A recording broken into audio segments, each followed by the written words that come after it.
Are you a technician who wants to set yourself apart? Then the Trusted Technician podcast is for you. I'm Derek Hoferter, coach and trainer at SBE, and on this podcast, we will have experienced HVAC coaches and trainers, as well as top-performing technicians, all sharing their tips and strategies to help you be more successful. Hey everybody, this is Coach Derek at SBE, and you're listening to the Trusted Technician podcast. Got another great episode for you guys today. We've got Lamont from Worley's in Virginia. Lamont, welcome to the podcast. Thank you for having me, Derek. I'm excited to be here, man. Yeah, for sure. Let's start out. Just tell us a little bit about yourself. Well, I'm an HVAC technician. I'm based out of Virginia. I'm pretty much a jack of all trades when it comes to the technician space. I work on oil boilers. I work on tankless units, furnaces, heat pumps, pretty much anything the technicians can't do. So, hey, just send Lamont and he'll figure it out. So, yeah, I really love the trade. It's something that I got into when I was much older. So I had to really take it seriously and make a career out of it. You know, it's done wonders to be able to help me provide a good life for my family. And Nice. yeah, I love it, man. You said older.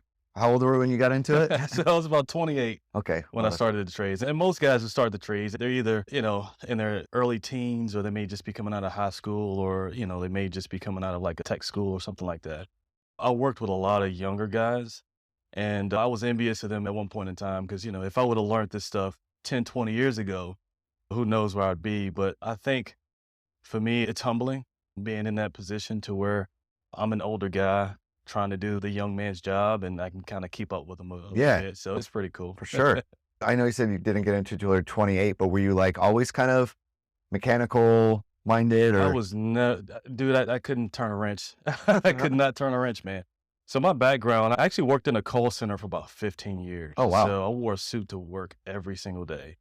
And it was just a dead end for me. I couldn't really see myself reaching my financial goals. I wanted to buy a house. I wanted to be, in a situation where if my kids wanted to go to college, I could possibly afford it for them. Making $6.25 an hour at my first job, sitting on the phones. It was good for me at 16 years old, but as I'm 27 years old with 4 kids and this is trying to live off $11.25 an hour.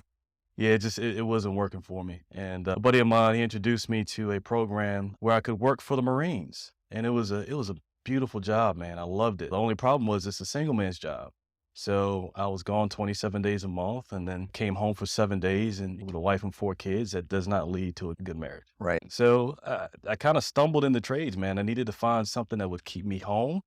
And I wanted to find something that was comparable to what I was making there, because it was a huge jump from $11.25 an hour to almost 80 grand a year, but I couldn't sustain it. You know what I mean? So heard an ad on the radio, said, hey, if you want to make $75,000 a year, come call such and such company and we'll make it happen. And you were like, I don't know how to turn a wrench. I don't know. But That's what I told them. I said, yo, I have no experience. The most I've ever done was probably use a hammer and a nail, man. That's pretty much it. And the guy was like, we'll train you. he's like, you're hired. Yeah. That particular company, that's what they were known for. Okay. They wanted to take people who had not been in the trades. They didn't want any bad habits, and they wanted to kind of groom you to their culture. And it was a cool experience. That's really cool to have that opportunity. And it's just from a business standpoint, that's smart and practical, because there is a huge shortage of technical trade workers. So if a company is just waiting for a experienced guy to walk in the door, it's probably not going to happen. So I like that they're reaching out and like, no, we'll give you the experience. Yeah. And it gave them the opportunity to allow somebody like me to get into the trades. I had some people who were older than me who never turned a wrench before. I had one guy, he was 55. Oh, wow. And he was in my training class with me. And it was pretty cool to see the diversity. We had a couple of female techs. Nice. And they did pretty well. And it's cool because you kind of build a brotherhood there. And I still talk to some of those guys today. So nice. Yeah. This episode is brought to you by SBE. Learn the secrets of $1 million technicians at our SBE Service Champions 2-day event. Visit us in a city near you. It's easy to register. Visit our website, unleash.sbechampions.com. Let's talk about some numbers. Yeah. All right. So, I'm having this conversation with you because you're here at our SBE conference, right? Where you're winning an award this year. Yeah. So last year, 2022, that's the year that you won the award for. What was your total revenue as a technician? So it was somewhere around like 802,000 or something like that. Nice. So, Congratulations. What was your revenue the year prior? Year prior, I was probably in the 250s. Okay. 250,000, yeah.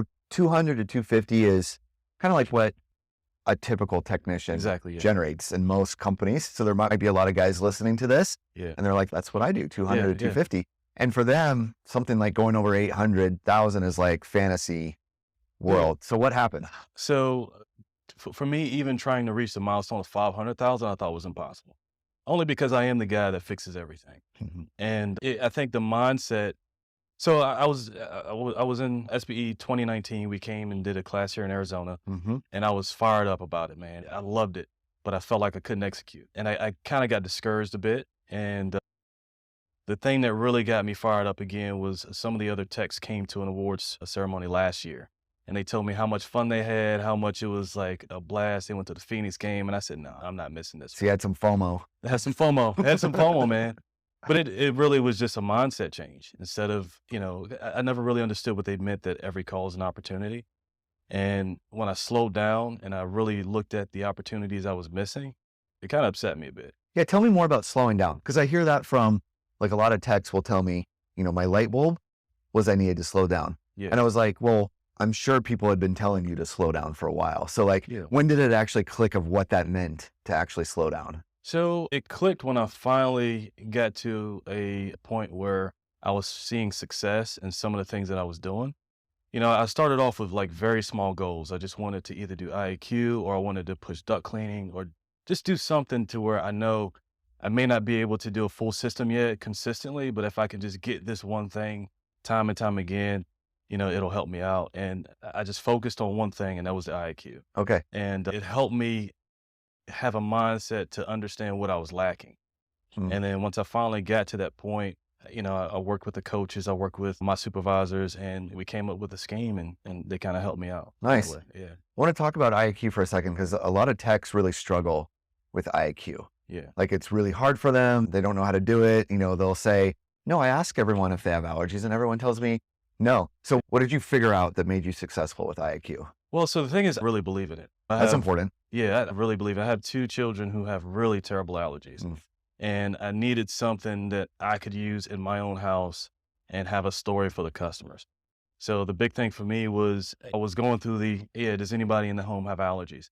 And I was always getting shut down. Even if they did have allergies, even they were sniffling or sneezing. Right. It's just, they, like you said, buyers are liars. So when I said, I got to do something different, the Will Smith smell my finger trick, that worked for me a bit. And then I really found success with videos and pictures, and then that didn't work for me, after a while. So I said, all right, well, let me just start taking these doors off. Let me take the panel door off, because the biological growth is actually on the panel. I can take it down, show the customer, and if they want to see more, I'll just take them back up to the attic space. And that right there has been a game changer, because 9 times out of 10, I was always presenting the price to them and hoping they would buy. Right. When they see that door panel, it's about 70, 80% of the customers that I can get, they'll ask me before they even talked about price, when can I get this thing installed? Yeah. So you switched it up. Just show the problem. Just show the problem, yeah. Show the problem and trust that the homeowner is not going to want to have what they see in their house. Correct, yeah.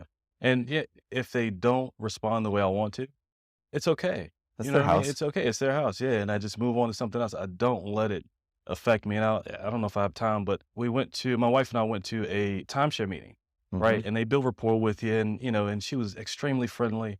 And then, when it came time to talk numbers, my wife and I just decided it was not a good idea for us to do it at the time. And her whole attitude changed. Like she went from this nice, happy-go-lucky lady to, I just want to hurry up and get you out of my space. So it was an act. It was an act, yeah. And, that feeling there, I was like, I hope my customers would never experience that from me.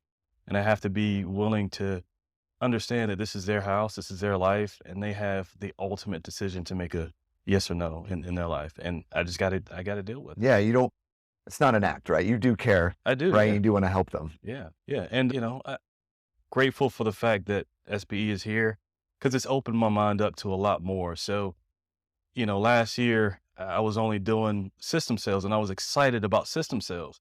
And this year I'm like, well, I was missing out on ductwork opportunities, duct cleanings. I was missing out on add-ons. So my average ticket last year was about 8,000. I want my average ticket this year to be about 13, Okay. 14,000. So you made a massive breakthrough jump, right? From 200, 250 to going over 800. Like blew past the $500,000 mark, right? To 850 or what, 100,000.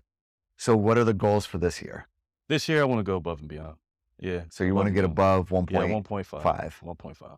Okay. So you mentioned, ductwork is going to be a big way. Yeah. What else? Because now you're basically saying you're going to double what you did last year. Yeah. So what spell out for me the game plan? So December, I kind of did the math. And if I get close to sell 70 systems with add-ons and the average ticket is about 15,000, that's already a mill right there. Okay. And I still have my repair revenue. I do about 50% repairs, 50% in sales. Okay. So my repair revenue is going to eat up the other 500 grand.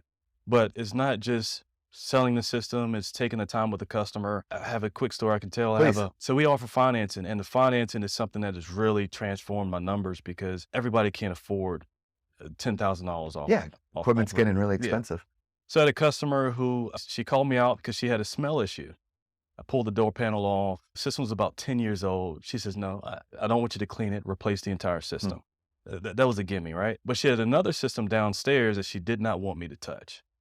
And I said, what I'll do for you when you purchase this system, we'll go ahead and sign you up for maintenance so that I can inspect this unit because I know you're about to sell the house.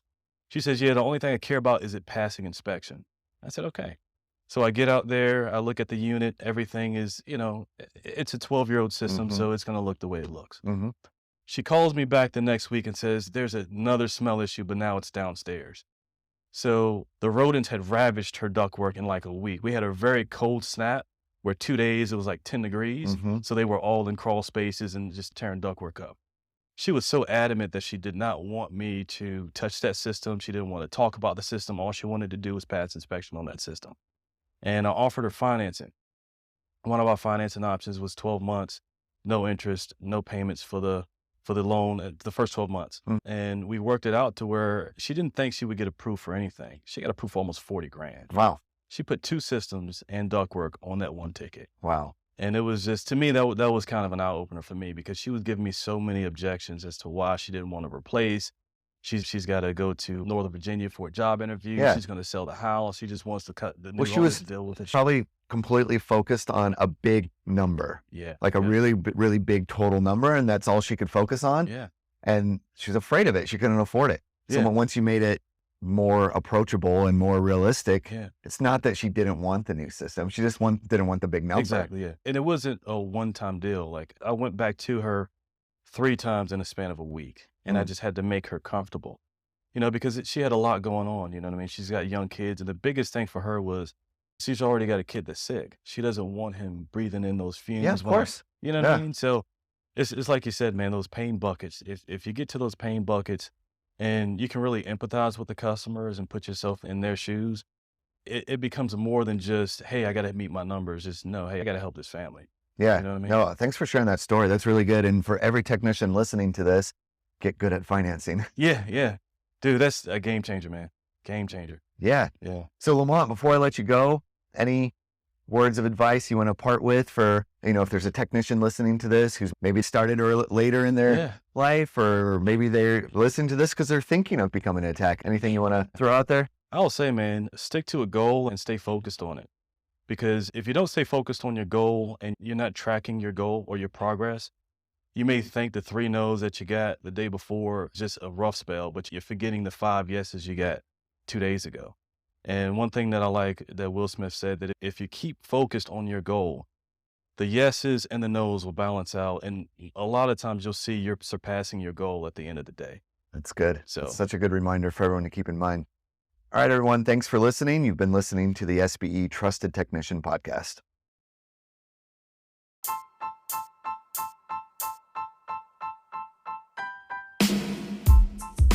Thank you for listening to the Trusted Technician Podcast. If you would like to learn more about SBE, you can find us online at sbeodyssey.com. If you enjoyed today's episode, we would appreciate it if you would leave us a review. Thank you for tuning in, and we'll see you next time.